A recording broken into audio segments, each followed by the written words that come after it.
নমস্কাৰ বন্ধুসকল। আজি হৈছে 11 অক্টোবৰ আৰু শনিবাৰ আৰু আজিৰ সন্ধিয়াৰ কেইটামান গুৰুত্বপূৰ্ণ খবৰ হৈছে। প্ৰথমটো খবৰ হ'ল ঝাৰখণ্ডত শ্বহীদ হ'ল মহেন্দ্ৰ লস্কৰ। ঝাৰখণ্ডত শ্বহীদ হ'ল মহেন্দ্ৰ লস্কৰ।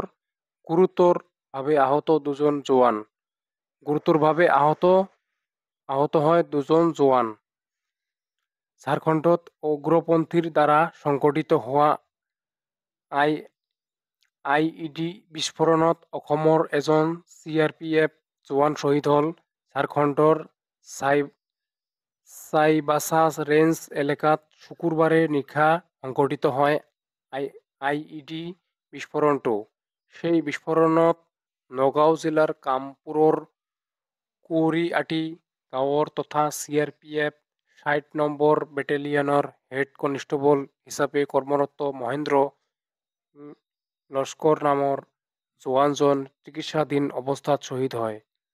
বীৰ জোৱানজনে শুকুৰবাৰে নিশা প্ৰায় ১১ৰ পৰা ১২ জনীয়া ৬০ বেটেলিয়নৰ দল এটাৰ সৈতে টহল দি আগবাঢ়ি গৈ থাকোঁতেই এই বিস্ফোৰণটো সংঘটিত হয় বুলি আজি তেওঁৰ কামপুৰৰ বাসগৃহলৈ খবৰ আহে। এই বিস্ফোৰণত মহেন্দ্ৰ লস্কৰ নিহত হোৱাৰ লগতে আন জোৱানসকল আহত হয় বুলি জানিব পৰা গৈছে। দেশ মাতৃক ৰক্ষা কৰিবলৈ গৈ শ্বহীদ হোৱা মহেন্দ্ৰ লস্কৰৰ পৰিয়াললৈ কোনো কালে নভবা খবৰটো অহাৰ পিছত কান্দোনত ভাঙি পৰিছে মাতৃ, পত্নী, সন্তানৰ লগতে সমগ্ৰ পৰিয়াল। শ্বহীদ বীৰগৰাকীৰ বিয়োগৰ খবৰটোৱে তেওঁৰ আপোন গাঁওখনৰ উপৰি সমগ্ৰ কামপুৰতে শোকৰ ছাঁ পৰিছে।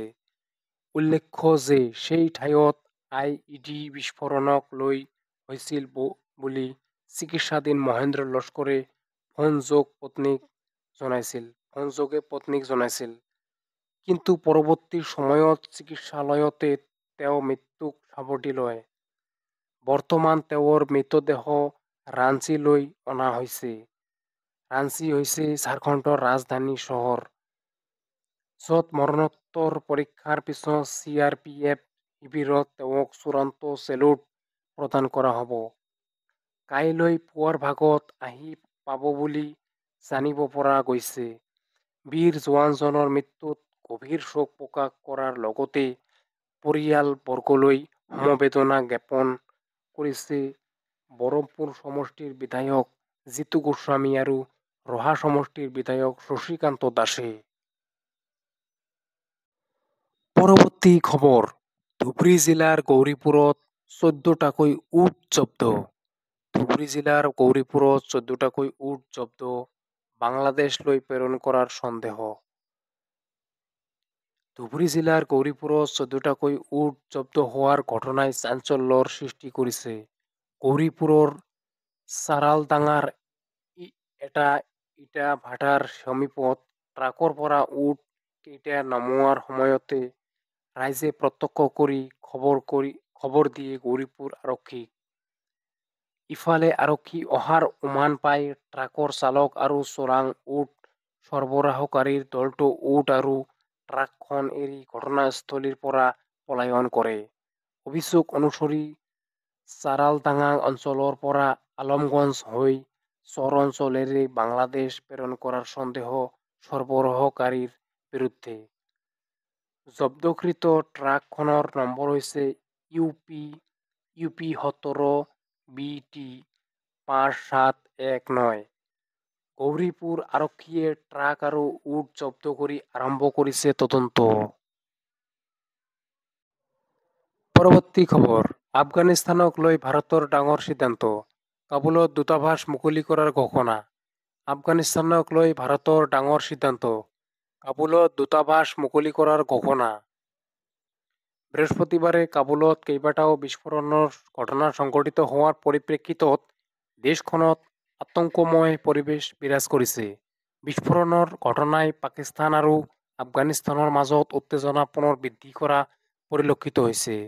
ইফালে এই ঘটনাৰ পাছতে আজি বৈদেশিক পৰিক্ৰমা দপ্তৰৰ মন্ত্ৰী ডক্টৰ এছ জয়শংকৰে সকলো ধৰণৰ সন্ত্ৰাসবাদী কাৰ্যকলাপ উৎখাত কৰাৰ হকে ভাৰত আৰু আফগানিস্তানে ঐক্যবদ্ধভাৱে কাম কৰাৰ বিষয়ত গুৰুত্ব আৰোপ কৰিছে।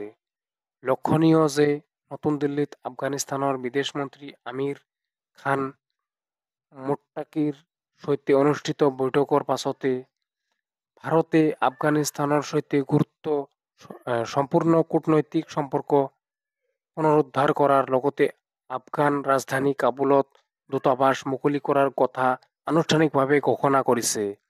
আজি বৈঠকৰ আৰম্ভণিৰ ভাষণত ডক্টৰ জয়শংকৰে বিকাশ আৰু সমৃদ্ধিৰ দিশত কৰ্মক্ষেত্ৰত আগবাঢ়ি যোৱাৰ বাবে দুয়োখন দেশৰ উন্নয়ন আৰু বিকাশৰ ক্ষেত্ৰত ভাৰতে গভীৰভাৱে আগ্ৰহী বুলি তেওঁ মত প্ৰকাশ কৰিছে। পৰৱৰ্তী খবৰ, শিক্ষাৰ্থীক যৌন শিক্ষা প্ৰদান সন্দৰ্ভত গুৰুত্ব আৰোপ উচ্চতম ন্যায়ালয়ৰ। শিক্ষাৰ্থীক যৌন শিক্ষা প্ৰদান সন্দৰ্ভত গুৰুত্ব আৰোপ উচ্চতম ন্যায়ালয়ৰ। শিক্ষাৰ্থীক যৌন শিক্ষা প্ৰদান সন্দৰ্ভত গুৰুত্ব আৰোপ কৰিছে উচ্চতম ন্যায়ালয়ে। বুধবাৰে ন্যায়ালয়ে যৌন শিক্ষা নৱম শ্ৰেণীৰ পৰা দ্বাদশ শ্ৰেণীৰ ছাত্ৰ-ছাত্ৰীৰ মাজত সীমাবদ্ধ ৰখাতকৈ পূৰ্বৰ পৰ্যায়ত বিদ্যালয়ত প্ৰৱৰ্তনৰ প্ৰয়োজনীয়তাৰ সন্দৰ্ভত গুৰুত্ব আৰোপ কৰিছে।